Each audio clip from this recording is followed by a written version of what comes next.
Assalamualaikum warahmatullahi wabarakatuh.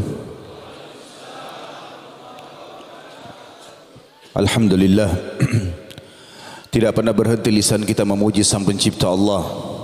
Sebagai seorang muslim dan mukmin, kita sangat yakin dengan kalimat la ilaha illallah, yang berarti la ma'buda bihaqqin illallah.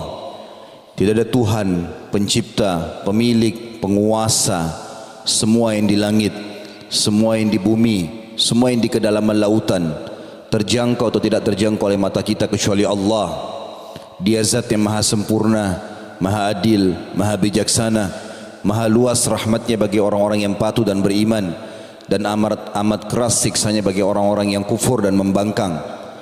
Allah dengan kemahasempurnaannya telah memudahkan kepada kita agar berhubungan dengannya secara langsung dalam hal memenuhi segala kebutuhan kita untuk roda kehidupan di muka bumi ini dengan kalimat yang mudah untuk diucapkan, penuh dengan berkah, dan dipastikan janji Allah benar padanya, karena Allah tidak pernah memungkiri janjinya. Innallaha la yukhliful mi'ad. Dan janji Allah pada kalimat ini adalah dalam firman-Nya yang lain, la in syakartum la azidannakum wa la in kafartum inna adzabi lasyadid. Kalau kalian bersyukur, lisan kalian selalu mengucapkan alhamdulillah, aku pasti akan tambah. Dan kalau kalian kufur, azabku sangat pedih. Maka jadilah sosok muslim yang selalu membasahi lidah dan bibirnya dengan kalimat alhamdulillah. Selanjutnya kita panjatkan salam hormat kita penuh dengan cinta dan rindu kepada manusia terbaik, manusia yang telah disempurnakan jalur nasabnya, fisiknya, ilmunya oleh Allah secara langsung. Allah telah memilihnya menjadi pemimpin anak Adam, penutup para utusan atau rasul. Tidak lagi nabi dan rasul setelahnya. Semua yang halal hanya dihalalkan olehnya, yang haram yang diharamkan olehnya. Perintahnya wajib dipatuhi, larangannya mendatangkan siksa Allah kalau dilanggar.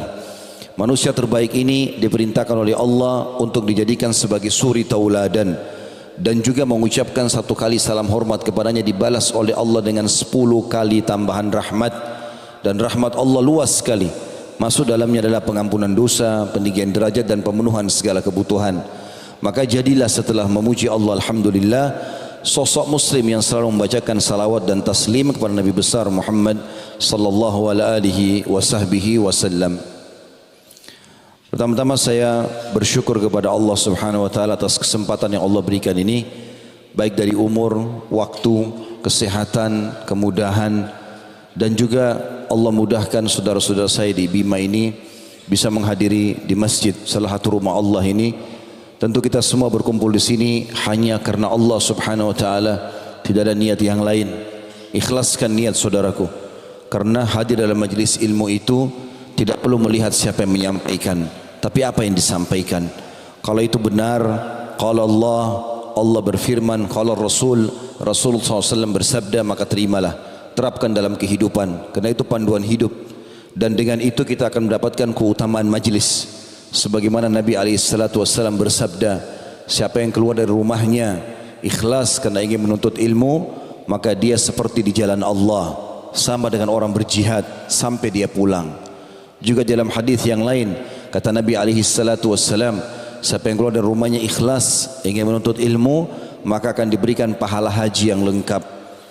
Itu juga dengan hadis yang lain, semuanya hadis sahih, kata Nabi SAW, siapapun yang keluar menuntut ilmu, maka para malaikat menaungi mereka dengan sayap-sayapnya karena ridho terhadap apa yang mereka lakukan.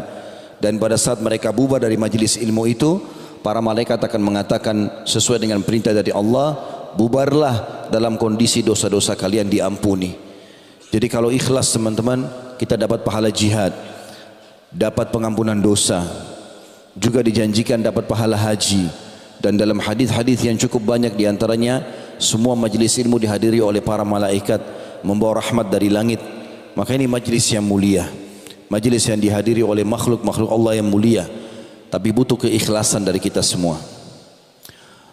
Saya juga ingin mengucapkan jazakumullahu khairan, terima kasih kepada seluruh jajaran teman-teman panitia, baik dari jajaran pemerintahan ataupun swasta. Siapapun itu saya tidak bisa menyebutkan satu persatu, termasuk juga jemaah yang hadir. Jazakumullahu khairan atas terlaksananya acara ini. Semoga ini dicatat Allah Subhanahu wa taala menjadi tambahan amal jemaah sekalian. Malam ini teman-teman, judul kita tentang dahsyatnya doa.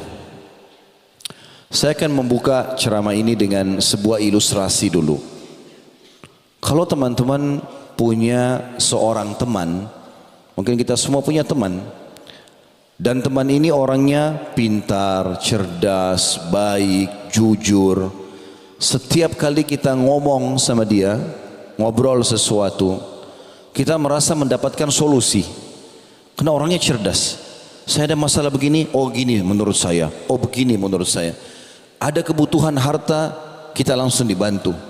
Apa saja bagus dari dia. Dan yang luar biasa, dia bisa merahasiakan atau menyimpan apa yang sedang kita sampaikan.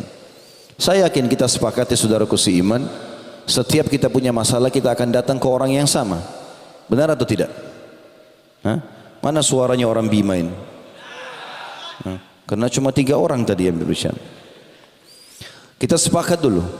Benar kalau kita punya teman yang baik, dia bisa menerima curhatan kita, bahasa-bahasa yang kita sampaikan, keluhan, lalu kemudian dia bisa memberikan solusi, bisa membantu, bisa merahasiakan, kita akan datang ke dia kan? Teman-teman sekalian, itu manusia. Allah Subhanahu wa taala sebagai pencipta kita semua membuka pintu untuk itu. Bagaimana setiap sosok hambanya, siapapun itu, mau kaya, mau miskin, ya, mau masih muda, sudah tua, yang sehat, yang sakit, silakan menyampaikan bahasanya dan curhatannya kepada Allah. Allah zat yang maha sempurna, maha kaya. Allah menerima semua permintaan hambanya. Asal permintaan tersebut memenuhi syarat-syarat, maka tidak ada yang perlu diragukan. Kenapa seseorang di antara kita teman-teman sekalian pada saat kerja di sebuah kantor, dia begitu semangat kerja dan dia sangat yakin akhir bulan dia terima gaji? Kenapa dia begitu yakin? Karena dia, sepengetahuan dia, orang-orang yang memimpin atau pemilik perusahaan tersebut, atau kalau lembaga pemerintah berarti pemerintahnya, sudah menjanjikan dengan janji yang benar, bekerja dapat gaji. Maka kita semangat kerja. Itu juga sama, masih janji manusia. Yang manusia mungkin masih bisa memungkiri janjinya. Allah Subhanahu wa taala membuka pintu yang sangat luas buat kita semua. Dalam keadaan apapun kita bisa berdoa kepadanya. Dan doa ini adalah curhatan. Bagaimana seseorang bermanja sama Tuhannya. Mohon, minta. Nanti kita bacakan dalilnya. Dan pada malam ini dengan izin Allah Subhanahu wa taala kita akan bahas tuntas tentang masalah definisi doa, keutamaannya, syarat-syarat diterima, apa kira-kira yang membuat doa-doa tidak diterima, doa-doa apa yang pilihan yang dipilih oleh Nabi sallallahu alaihi wasallam, kapan waktu-waktu mustajab. Semua ini insya-Allah coba kita rincikan. Berikut juga contoh-contoh dari para kalangan nabi-nabi bagaimana mereka berdoa kepada Allah Subhanahu wa taala sehingga kita bisa menjadikan mereka sebagai suri tauladan. Sebelum dalam membahas masalah doa ini teman-teman sekalian, insya-Allah sebentar kalau azan Isya silakan di break untuk sholat, dan bagi teman-teman kita yang mukim silakan sholat Isya. Saya sama teman-teman tadi sudah menjamak untuk lebih memberikan spare tempat di masjid ini karena padatnya orang Masya Allah yang hadir. Maka saya sama teman-teman yang sudah musafir tadi sudah sholat dengan Isya, kami akan ke bagian depan masjid, baru teman-teman sholat Isya, habis itu kita lanjutkan insya Allah. Baik, kita mulai teman-teman dengan definisi doa. Apa itu doa? Sering kita dengar doa, doa, doa. Orang tua kita bilang berdoalah. Kita punya masalah orang sampaikan berdoalah. Apa doa itu? Ulama memberikan definisi doa itu secara etimologi, bahasa. Itu adalah memanggil, memohon dan menyeru. Sementara secara terminologi, secara istilah yang dipakai dalam keseharian adalah menyeru, memohon dan juga meminta kepada Sang Pencipta Allah yang maha mulia dan maha agung. Bahasa sederhananya curhat dan bermanja kepada Sang Pencipta, itu doa. Jadi teman-teman, sangat bodoh kalau ada orang berdoa kapan dia perlu saja. Padahal doa itu tempat dia bagaimana menyampaikan apapun hajatnya. Saya ingin memberikan sebuah poin dalam mukaddimah kita ini. Teman-teman harus tahu, dalam berdoa ini lebih afdal, lebih besar pahalanya seseorang itu berdoa agar nikmat Allah dipertahankan daripada musibah sudah datang minta jalan keluar. Faham ya? Saya ulangi. Lebih afdal di sisi Allah, pahalanya lebih besar kalau teman-teman sekalian meminta kepada Allah nikmat yang sedang ada. Kita lagi sehat, minta ditambah kesehatan. Kita punya anak, minta ditambah keturunan. Kita punya harta, minta tambah harta itu. Kita punya harta, minta ditambah harta. Kita minta apa sajalah. Apa kira-kira nikmat Allah yang ada sama kita, minta supaya itu ditambahkan. Tamak dengan rahmat Allah. Itu lebih afdal, lebih Allah suka daripada kita sudah kena musibah baru minta jalan keluar. Udah sakit baru minta sembuh. Allah lebih suka kalau kita sehat minta, ya Allah pertahankan kesehatanku. Itu lebih Allah suka, lebih besar pahalanya. Kenapa saya sampaikan teman-teman di awal pembukaan kita? Karena banyak orang berdoa nanti kalau sakit saja. Berdoa nanti kalau dia lagi bangkrut usaha. Berdoa kalau lagi hadapi masalah.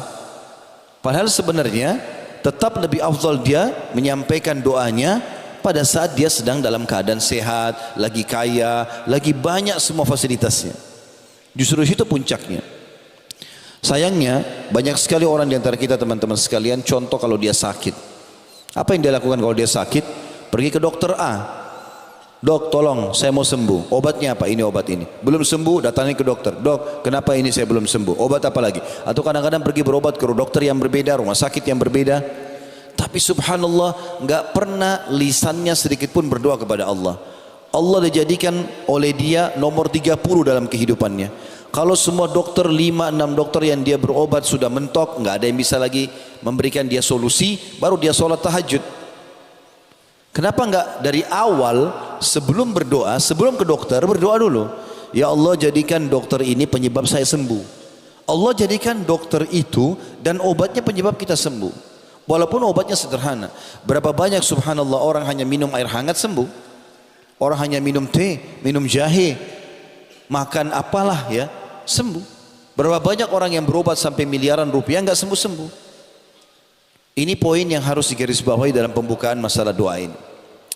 Allah berjanji teman-teman dengan janji yang benar dan Allah tidak pernah pungkiri janjinya. Innallaha la yukhliful mi'ad dalam firman-Nya. Allah enggak pernah pungkiri janjinya. Dalam firman yang lain, "Wa man asdaqu minallahi qila."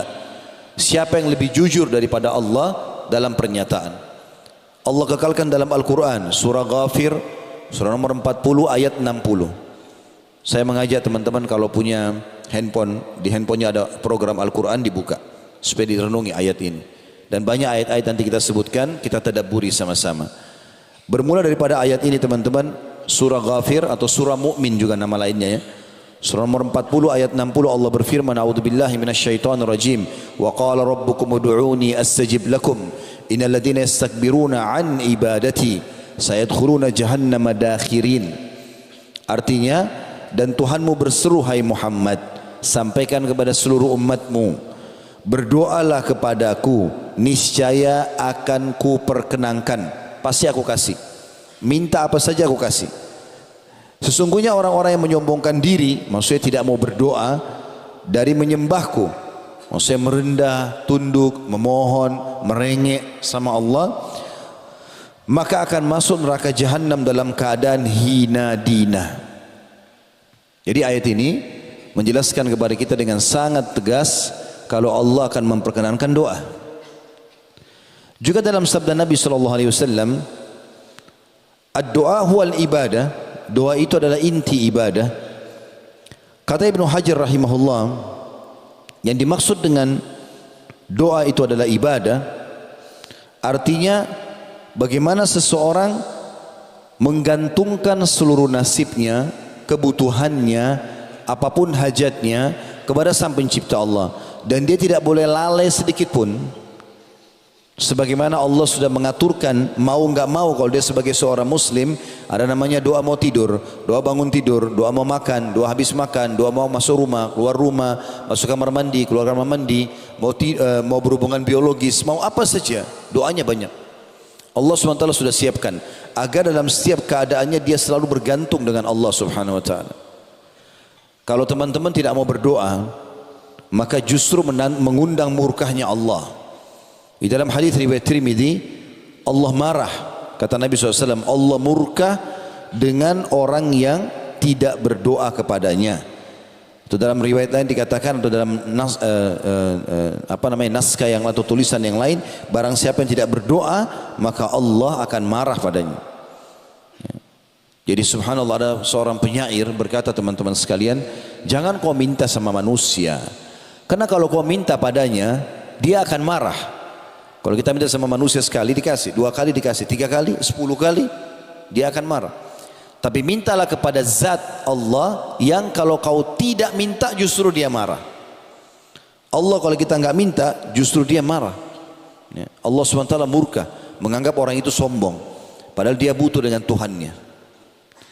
Sebagian ulama karena mengamalkan hadis ini sampai-sampai kepada hal yang kecil pun mereka minta kepada Allah. Seperti pada saat mereka mau keluar ke satu tempat tujuan, maka mereka berharap dimudahkan perjalanannya. Mereka berharap bisa menemui target yang dia inginkan, baik ketemu orang kah, membeli barang kah, apa saja, ingin makan makanan tertentu, maka dia dapatkan semua. Sampai kepada hal-hal yang kecil pun semuanya minta kepada Allah Subhanahu wa taala. Juga doa ini kalau Bapak Ibu lakukan, dia menjadi satu perbuatan yang sangat mulia dan besar sekali pahalanya.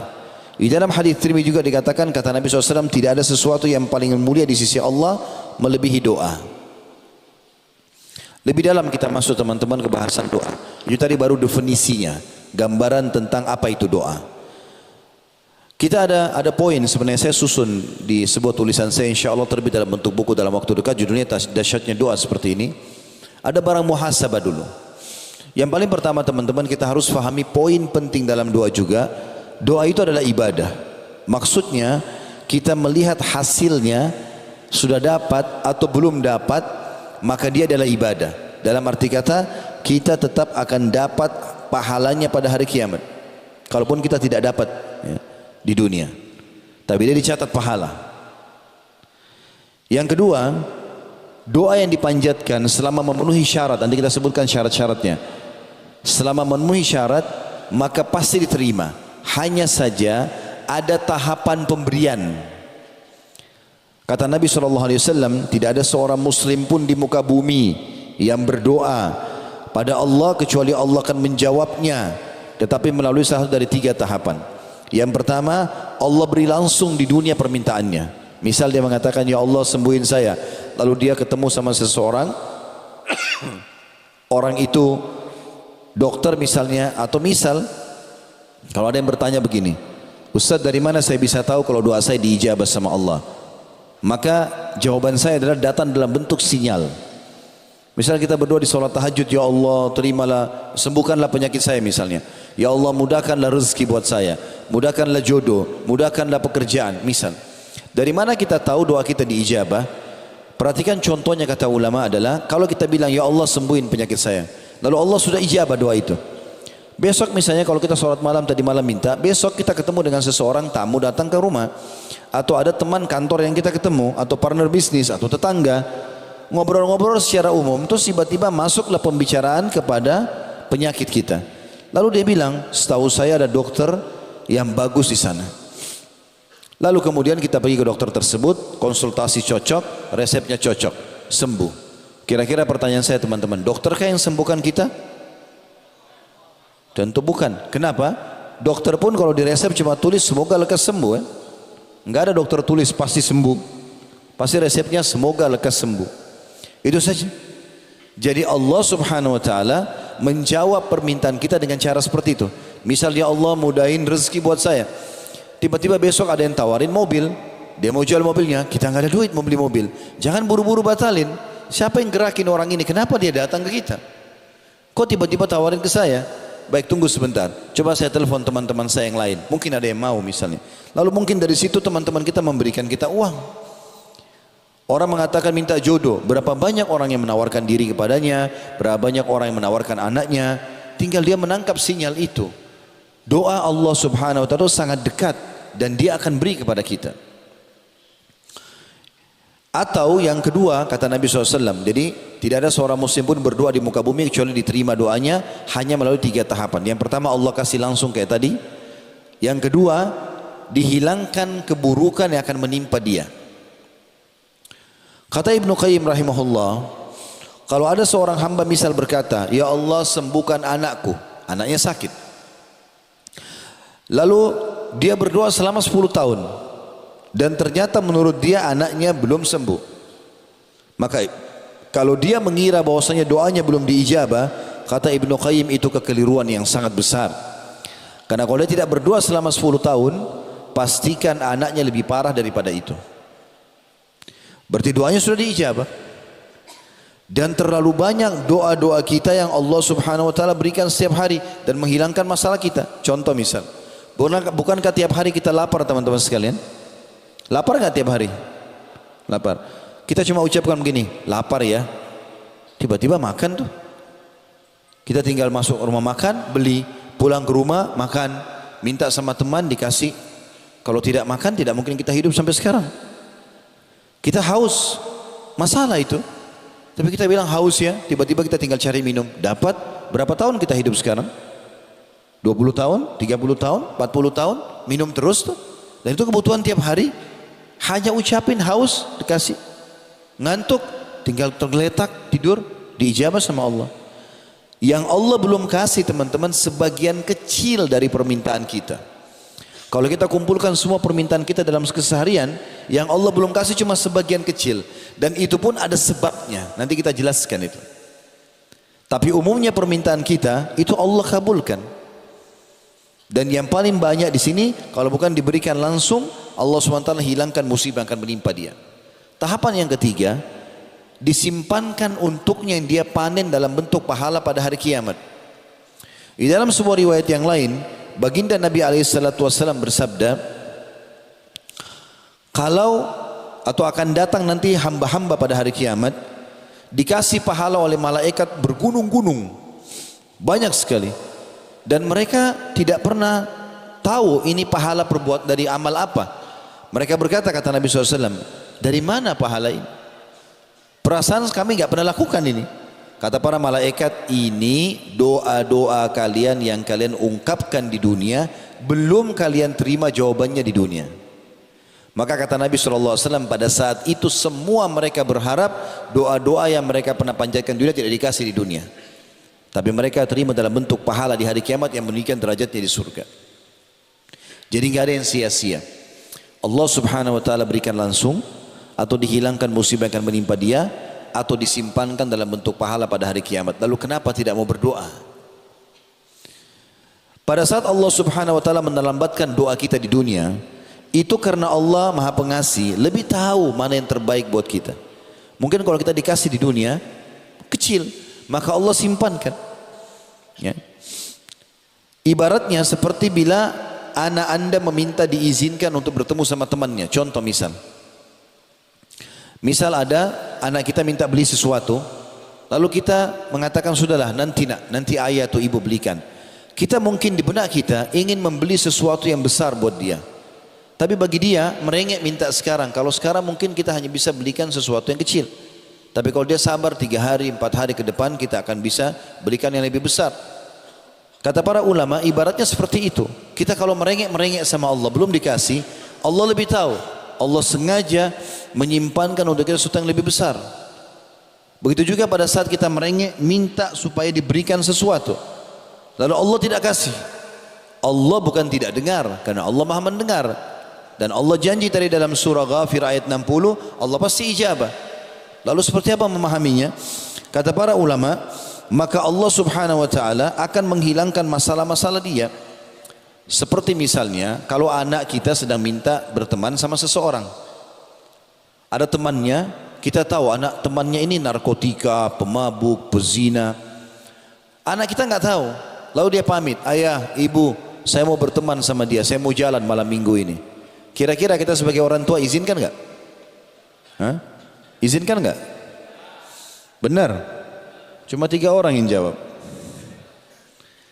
Kalau anak kita jelas mau bergaul sama penjahat, pembunuh, pezina, pamit sama kita sebagai orang tua, kita tahu ini anak temannya ini buruk. Kita izinkan nggak? Tidak. Kenapa kita tidak izinkan? Karena kita lebih tahu daripada anak ini.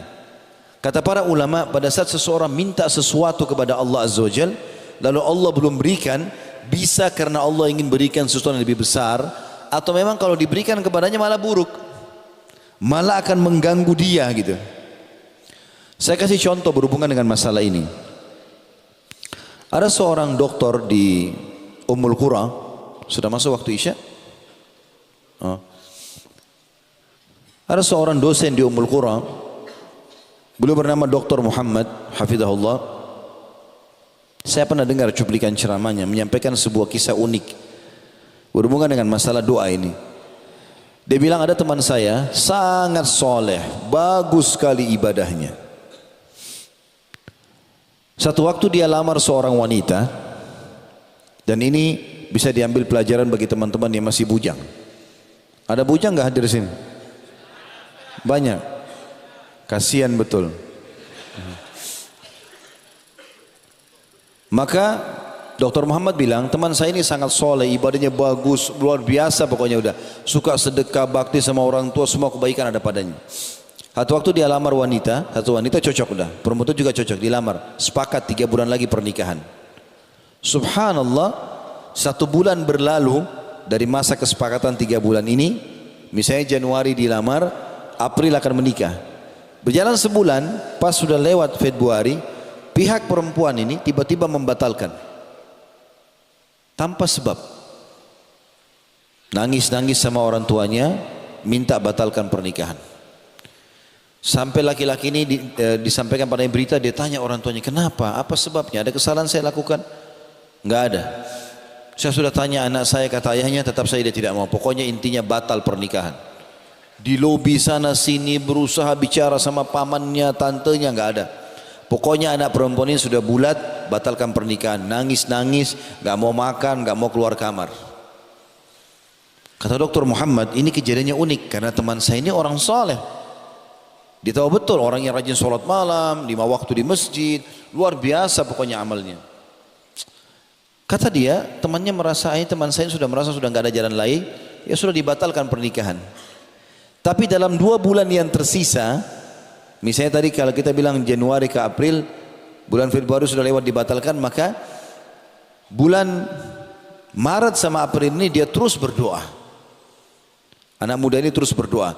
Terus dia berdoa kepada Allah dan doanya selalu, ya Allah kembalikan dia kepada saya, mudahkan saya menikahinya, saya suka dia, jangan sampai saya malu di tengah-tengah masyarakat dan segala macam bahasa. Kata Dr. Muhammad, saking seriusnya teman saya ini berdoa, kalau saya lagi ketemu di masjid antara azan iqamah, selalu aja saya dengar doanya minta kembali perempuan itu. Dan saking kesiannya saya juga bilang, ya Allah kabulkan. Karena luar biasa doanya, merengek-merengek minta nikah sama perempuan ini. Kata Dr. Muhammad, jadi pertanyaan buat saya, 2 bulan dia berdoa berturut-turut, Allah seperti nggak kabulkan. Terbukti setelah bulan hari H pernikahannya yang tadi ditentukan itu yang dibatalkan, lewat perempuan ini rupanya tunggu tanggal itu, lewat tanggalnya dia lamar oleh laki-laki lain menikah. Jadi orang baru melamar tiba-tiba diterima menikah. Pada saat itu dia berhenti berdoa karena sudah jadi istri orang. Gak boleh lagi antum berdoa, ya Allah matikan suaminya misalnya. Dia berhenti berdoa. Kata Dr. Muhammad, saya subhanallah mengetahui rahasia kasih sayang Allah kepada temanku ini justru setelah perempuan itu menikah sama laki-laki lain. Sebulan pernikahan perempuan itu, kisah nyata di Saudi, sebulan pernikahan perempuan itu, baru sebulan kanker payudara mengenai sebelah kanan payudaranya. Dan kronis, harus dipotong. Dalam sebulan menikah nggak ada payudara kanan. Bulan kedua kata Dr. Muhammad, rupanya kankernya sudah sangat ganas nyebar ke payudara sebelah kiri. Dipotong juga. 2 bulan pernikahan nggak ada payudara. Bulan ketiga, perempuan ini ternyata punya masalah di urat saraf bagian belakang kepalanya, sehingga dioperasi dan membuat kedua matanya buta. Bulan keempat, perempuan ini meninggal dunia. Kata Dr. Muhammad, subhanallah, yang telah menyelamatkan teman saya dari perempuan itu dengan caranya. Andai saja dia yang menjadi jodohnya, mungkin dia akan sibuk dan lebih sedih lagi karena melihat keadaan istrinya seperti itu. Sangka baik dengan Allah teman-teman sekalian. Allah itu zat yang lebih sayang kepada kita daripada ibu kita sendiri.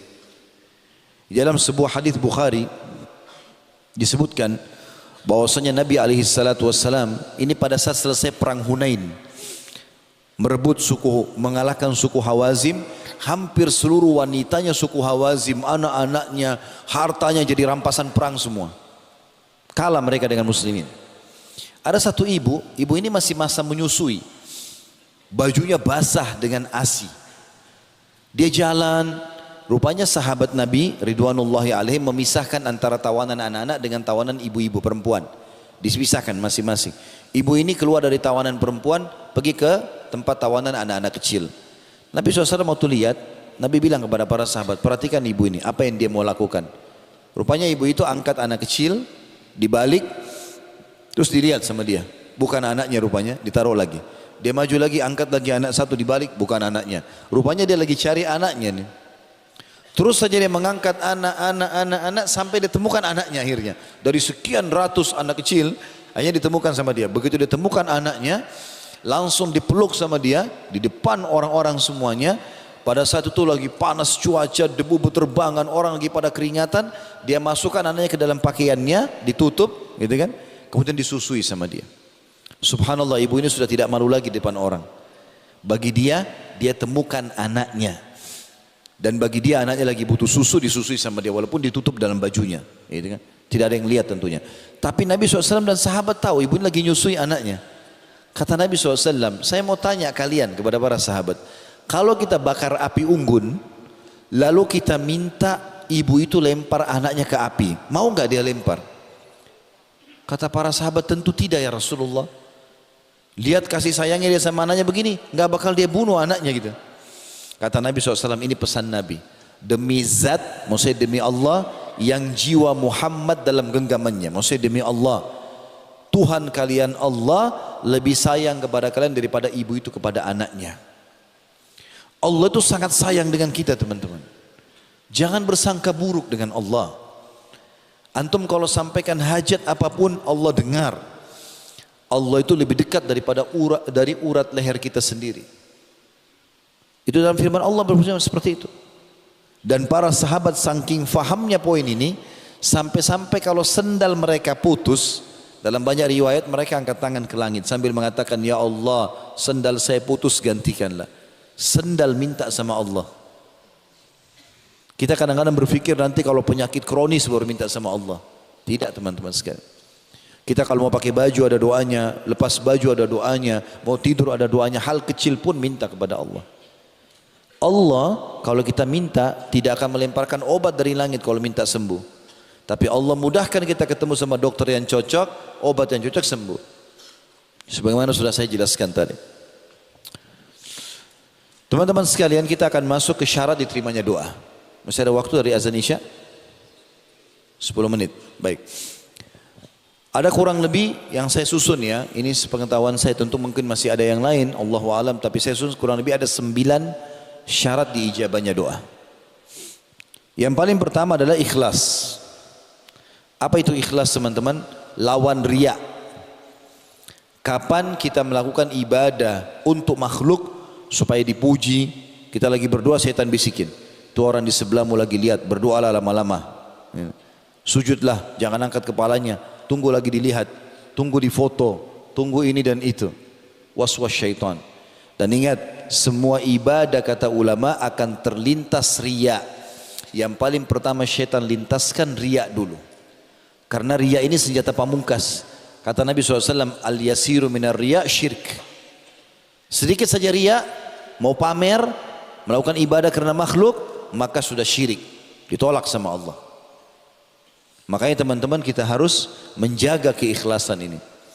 Kalau dasarnya ibadah itu diperintahkan oleh Allah di depan umum, kita kerjakan depan umum. Kalau dasarnya diperintahkan tersembunyi, sembunyikan. Contoh, kita kayak hadir di majelis ilmu begini, rame-rame, sholat berjamaah, haji, umrah, jihad, memang begitu. Cari nafkah, kita di luar, memang depan umum, tinggal kita kontrol niat kita ikhlas. Tapi kalau ibadah itu memang dasarnya tersembunyi, kayak sholat tahajud, sholat duha, zikir, orang tidak dengar, berdoa, jangan dipamer, jangan dibilang, jangan diperlihatkan ke orang lain. Selesai, nggak ada yang tahu. Saya berbagi di poin ini teman-teman sekalian. Abdullah bin Mubarak rahimahullah, salah satu ulama tabi'in yang masyhur dengan kesolehannya. Dia subhanallah kalau lakukan satu ibadah, dia kebanyakan selalu tutup mukanya dengan imamah. Jadi kepalanya di imamah, ada sisakannya ditutup lagi wajahnya. Termasuk di kancah jihad. Satu waktu pernah pasukan muslimin berangkat untuk melawan pasukan Romawi di zaman beliau. Abdullah bin Mubarak ini ulama besar, ya. Maka dia berada di belakang sekali pasukan dan dia sengaja pakai imamah yang tebal, lalu alisnya ditutup sama dia. Dan kelopak mata di bawah hidungnya juga, di bawah matanya juga ditutup.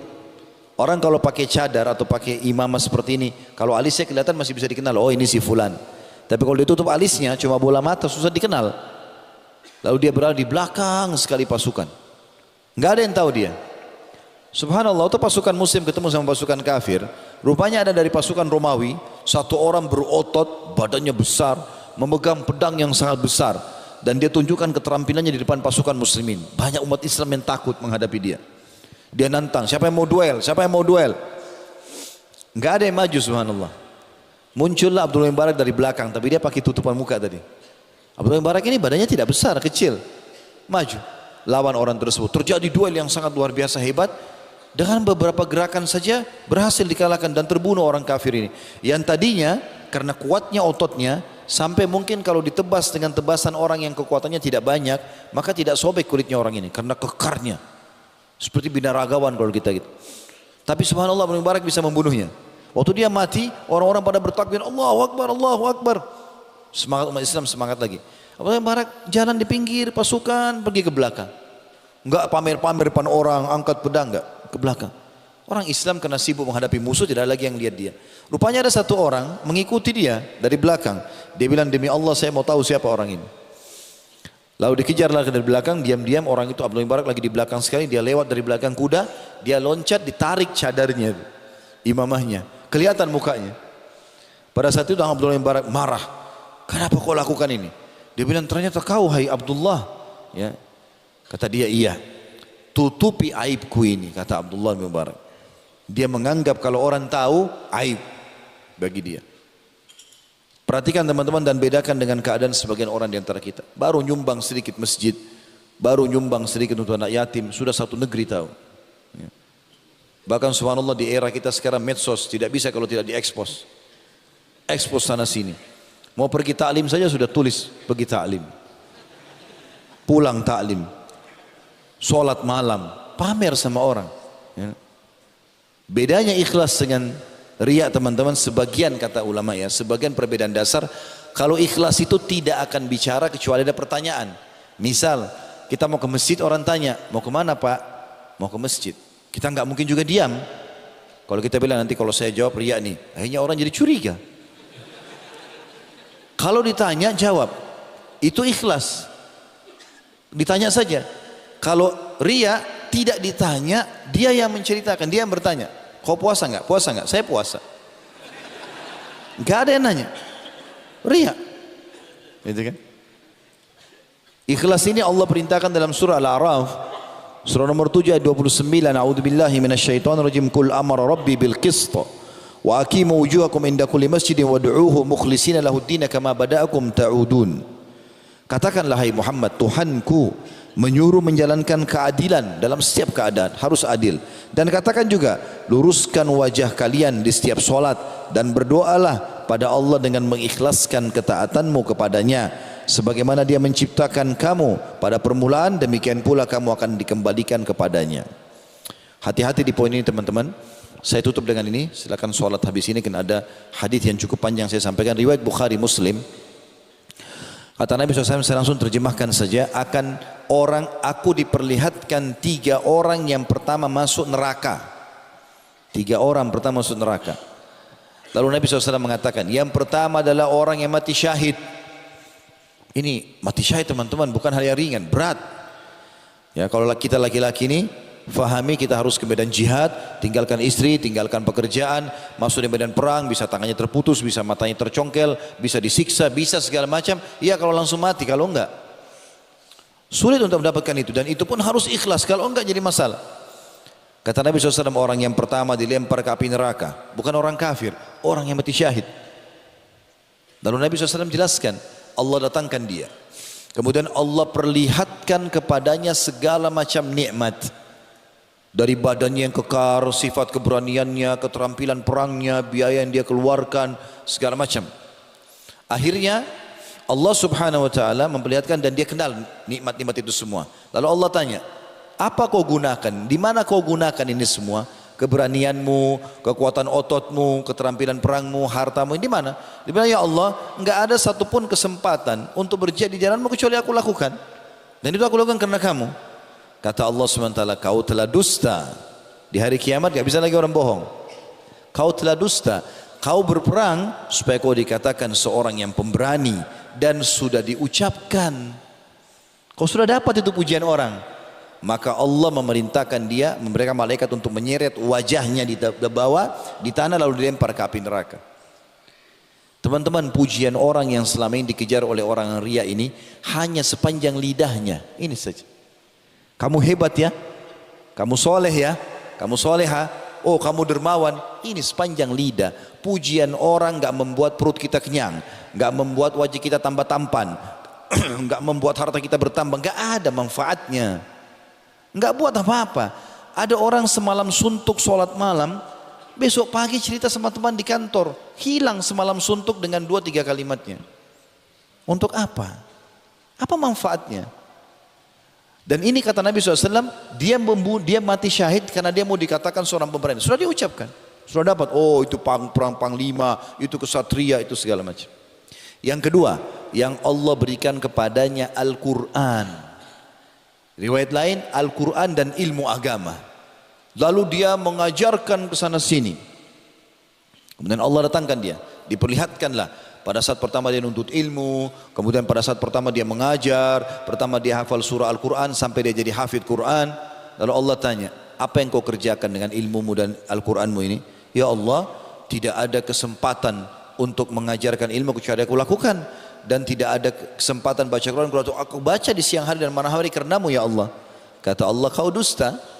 Kau belajar agar kau dikatakan seorang alim, ulama. Dan kau belajar dan kau baca Quran supaya kau dikatakan qari, pembaca Al-Quran, gitu kan? Dan sudah diucapkan. Tapi kau dusta. Maka diseret wajahnya, dilempar ke api neraka. Bayangkan hafidh Quran dan dai. Yang ketiga adalah orang yang Allah berikan, kata Nabi SAW, harta yang melimpah. Segala macam jenis harta ada sama dia. Semua jenis bisnis dikuasai sama dia, sampai kaya raya. Dan dia sibuk berinfak. Allah perlihatkan di hari kiamat, dia tonton semuanya. Dia kenal nikmat itu. Allah tanya, apa yang kau kerjakan dengan harta ini? Ya Allah, aku tidak melihat sebuah kesempatan pun untuk berinfak kecuali aku berinfak di jalanmu. Karena kamu ya Allah. Kata Allah, kau telah dusta. Kau berinfak agar kau dikatakan jawad, dermawan, dan sudah diucapkan. Lalu kemudian diseret wajahnya, dilempar ke dalam api neraka. Ya, sudah masuk waktu ya. Baik, saya tutup dengan kisah ini. Subhanallah teman-teman, kita lihat bagaimana orang-orang yang riya tidak diterima amalnya. Rahasiakan, tahu dan yakin Allah maha lihat. Sifat Allah Al-Basir. Malaikat di kiri kanan mencatat, tidak pernah istirahat, tidak pernah capek. Dan semua tercatat, dilihatkan pada hari kiamat. Sampai orang kafir, Allah katakan dalam Al-Quran akan mengatakan hari kiamat, a'udzubillahi minasyaitonir rajim, ma li hadzal kitab la yughadiru saghiratan wala kabiratan illa ahsaha. Buku apa yang kami terima ini? Buku amal hari kiamat. Tidak bisa membedakan mana yang kecil, mana yang besar. Apa kata sebagian ulama tafsir?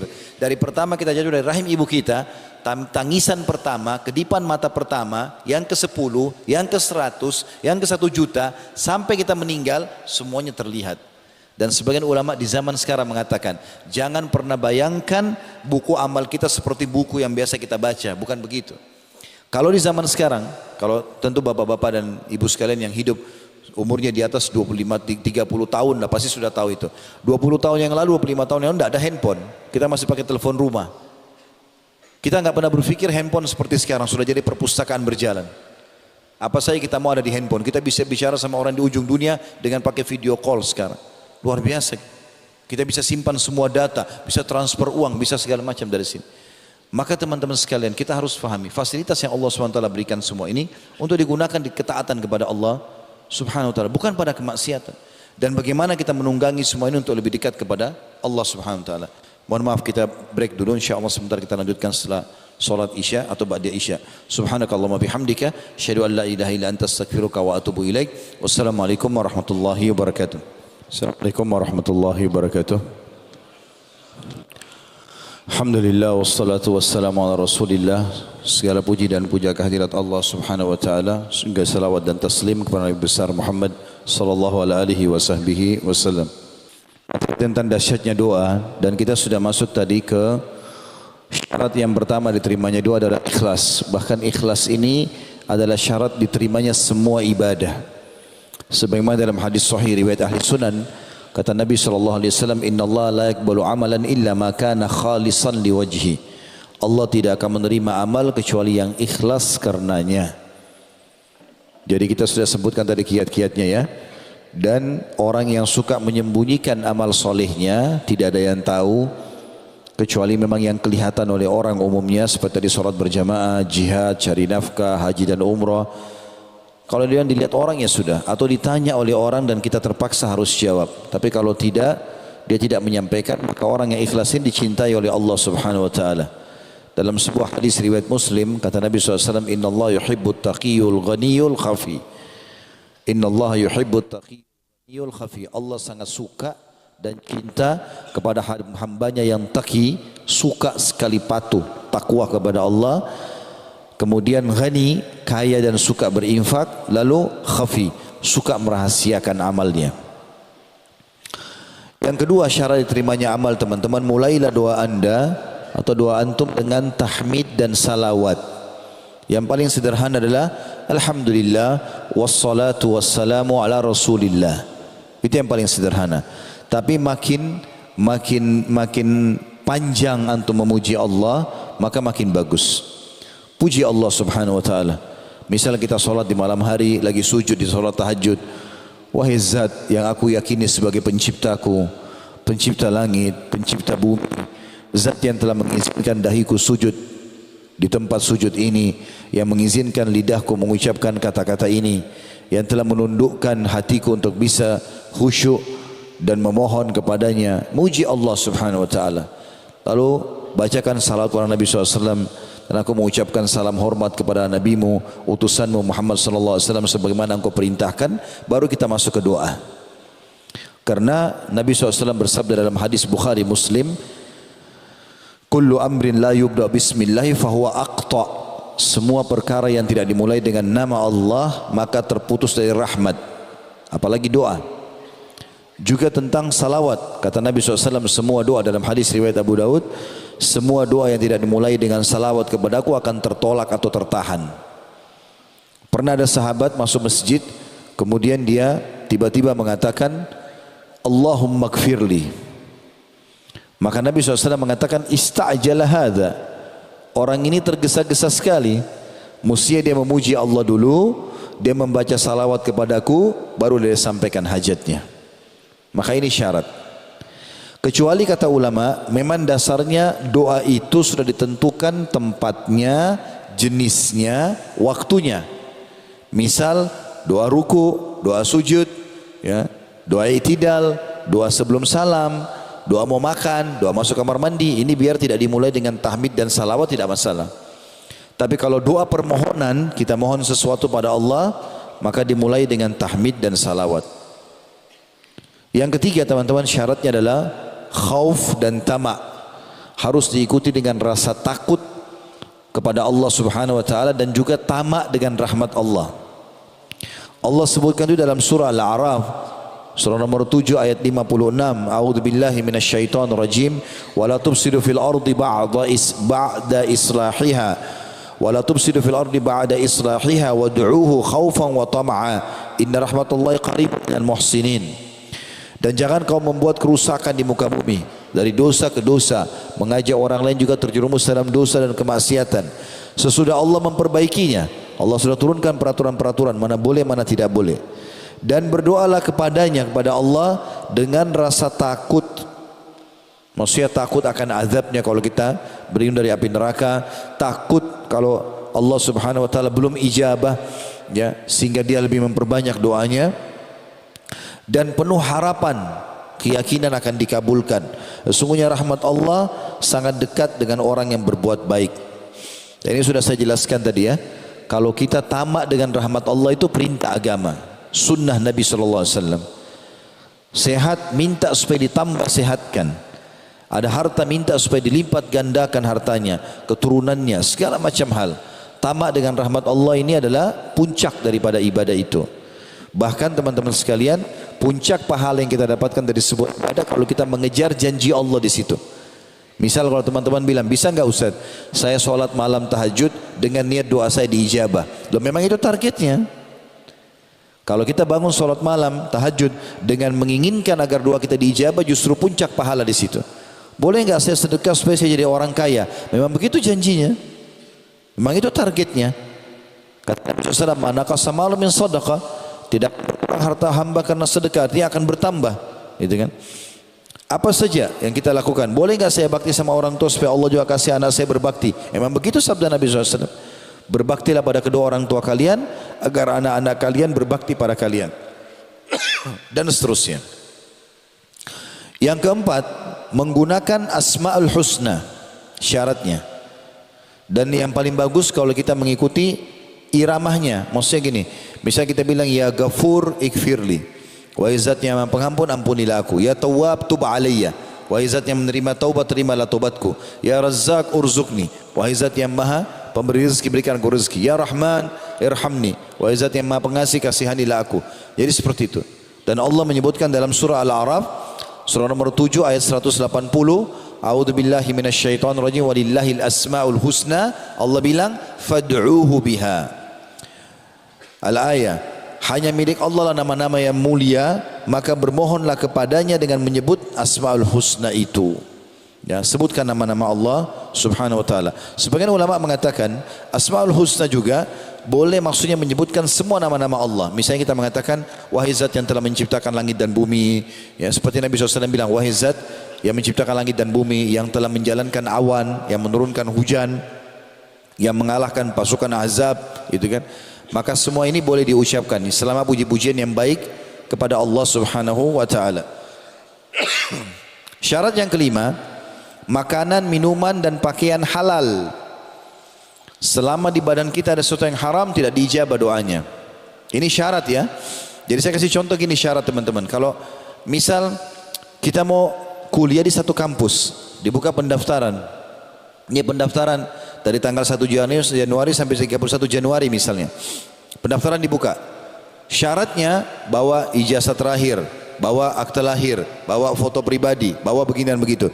Ada orang kadang-kadang mengkhayal, dia lewat kampus itu dia mengatakan saya mau kuliah di sini, tapi nggak pernah penuhi syaratnya, nggak ada gunanya. Walaupun dia sebut-sebut nama kampus itu, walaupun dia setiap hari lewat situ, nggak ada gunanya.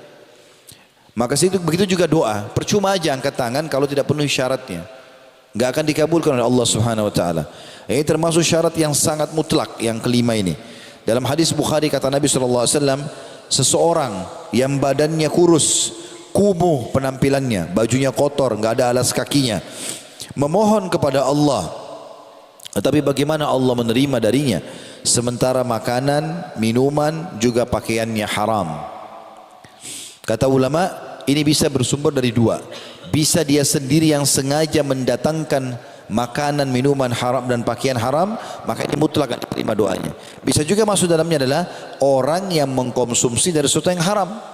Misal kita dikasih makan oleh tetangga atau teman, tapi dari uang haram, dari uang pelacuran, dari uang riba, dari uang korupsi, sama juga. Ya. Walaupun dalam Islam hukumnya hukum zahir ya. Hukum zahir gini maksudnya, kalau ada orang kasih makanan ke kita, kita nggak usah tanya ini makananmu halal atau tidak. Tugas kita ya terima, bismillah. Tapi kalau kita tahu dia kerja haram, tidak boleh kita terima. Kalau kita terima bisa berpengaruh pada doa tidak diijabah. Makanya harus hati-hati dengan masalah ini. Dan dalilnya jelas ya. Tentang masalah tadi Nabi SAW mengatakan seseorang tidak akan diterima doanya walaupun dia dalam kondisi susah, kurus badannya, kumuh bajunya, tidak punya alas kaki, karena makanan, minuman dan pakaiannya haram. Yang keenam, tidak meminta yang haram. Tidak boleh dia berdoa sesuatu yang haram. Nabi SAW mengatakan dalam hadis Bukhari, Inna Allah tayyibun la yakbalu illa tayyiba. Allah itu suci, bersih, sempurna dan tidak terima kecuali yang bersih, suci dan sempurna. Tidak akan minta yang haram, tidak akan menerima yang haram. Ya. Kemudian juga dalam hadis yang lain, Inna Allah jamilun yuhibbul jamal, hadis sahih. Sesungguhnya Allah itu indah dan menyukai keindahan. Artinya selalu tutur katanya bagus, permintaannya bagus. Ya. Dan apapun yang haram dan mustahil dia tidak minta. Seperti misalnya orang minta, ya Allah hilangkan malam. Enggak mungkin, malam sudah sunnatullah, gitu kan? Atau dia bilang berdoa apa? Minta misalnya ya Allah hilangkan bintang-bintang, ya. Atau ya Allah hilangkan kaum wanita, enggak mungkin. Karena sesuatu yang sudah Allah catatkan sunnatullah. Tidak boleh minta haram, tidak boleh juga minta sesuatu yang mustahil, ya. Kalau yang haram misalnya dia minta uang sama Allah, minta rezeki tapi dia untuk mabuk, untuk zina, ya. Itu enggak akan diijabah sama Allah. Kalaupun ada sesuatu yang sampai ke dia, maka sesuatu itu adalah karena tercatat sebagai rezekinya saja, tapi permintaannya tidak diijabah. Yang ketujuh, yang berdoa muslim. Kalau orang muslim tidak diijabah kecuali dalam satu keadaan, dia terzalimi. Kalau dia terzalimi diijabah sama Allah. Ya, tapi kalau tidak terzalimi, tidak ada orang kafir diterima doanya. Dalilnya hadis Bukhari. Pernah ada beberapa pendeta Yahudi melewati Nabi SAW dengan Aisyah radhiyallahu anha, lalu mereka mengatakan assalamu alaikum, bukan assalam. Mereka mau mengelabui, dia pikir Nabi enggak dengar, orang-orang Yahudi ini. Assalam artinya keselamatan, assam artinya kematian. Maka Aisyah marah radhiyallahu anha mengatakan assalamu alaikum wa la'nah, semoga kematian buat kalian dan laknat Allah. Maka Nabi SAW sempat menjawab orang Yahudi mengatakan wa'alaikum, dan untuk kalian maknanya. Maka Aisyah, Nabi SAW mengatakan, wahai Aisyah tenanglah. Kata Aisyah, ya Rasulullah, tidakkah anda mendengar apa yang mereka bilang? Kata Nabi SAW, tidakkah kau dengar apa jawabanku? Aku sudah jawab. Dan ketahui wahai Aisyah, ini saksi bahasan kita, doa kita kepada Allah untuk mereka diijabah, dan doa mereka kepada Allah untuk kita enggak diijabah. Enggak bisa diijabah doa mereka kecuali tadi saya bilang mereka dalam keadaan terzalimi. Karena hadis Bukhari yang lain menjelaskan Nabi SAW pernah mengutus Mu'adz bin Jabal radhiyallahu anhu ke Yaman sebagai dai. Lalu Nabi bilang, kau akan datangi ahli kitab, yang pertama kau panggil dakwai mereka adalah syahadat. Kalau mereka terima lalu solat, kalau mereka terima baru zakat, kalau mereka terima baru Ramadan, puasa Ramadan, kalau mereka terima haji. Dan hati-hatilah hai Mu'adz, kata Nabi SAW, menyentuh harta mereka kalau bukan hakmu, karena orang terzalimi tidak ada hijab antara dia sama Allah. Jadi Nabi SAW sudah menasihati Mu'adz untuk mendatangi orang-orang kafir ahli kitab. Tapi Nabi ingatkan, hati-hati jangan sentuh harta mereka, walaupun kau muslim, kau dai, mereka ahli kitab tidak boleh kau tipu. Karena doa orang terzalimi tidak ada hijab antara dia sama Allah Subhanahu wa taala. Yang kedelapan, syaratnya tidak boleh tergesa-gesa. Di sini tergesa-gesa dalam mengucapkan kalimat doa. Ada orang berdoa teman-teman seperti orang kumur-kumur saja. Rabbana atina fid dunya hasanah wa fil akhirati hasanah. Enggak tahu apa yang dibilang. Ya akhi dan ukhti baca Rabbana atina fid dunya hasanah, pelan-pelan, wa fil akhirati hasanah wa qina adzabannar, pelan-pelan. Rabbi ghfirli wa li walidayya warhamhuma kama rabbayani shaghira. Rabbi ghfirli warhamhuma kama rabbayani shaghira. Apa enggak tahu apa yang diucapin. Seperti orang kumur-kumur. Tergesa-gesa. Juga masuk dalamnya selain tergesa-gesa ucapan lisan, juga tergesa-gesa minta ijabah dari Allah, seperti menghardik Allah. Enggak boleh ini. Kata Nabi SAW dalam hadis Bukhari, yustajabu li ahadikum ma lam ya'jal. Pasti Allah terima doa seseorang di antara kalian selama dia tidak tergesa-gesa. Sahabat bertanya, wa kaifa ya'jal ya Rasulullah? Bagaimana cirinya orang tergesa-gesa itu? Kata Nabi SAW, yaqulu da'utu wa lam yustajabu li fatarakat du'a. Dia bilang saya sudah berdoa belum ada jawabannya, lalu dia tinggalkan doa. Kata ulama begini memahaminya. Setiap kali kita sudah ucapkan ikhwas sekalian, rahiman rahimakumullah, kita bilang ya Allah misalnya, bahasa Arabnya Allahumma, atau kita bilang Rabbi, wahai penciptaku, maka pada saat itu juga Allah sudah siapkan garis finish ijabahnya. Mungkin sejam berdoa Mungkin 2 kali berdoa, mungkin seminggu berdoa, mungkin sebulan berdoa, tapi sudah ada ijabahnya. Tinggal kita melalui proses itu enggak.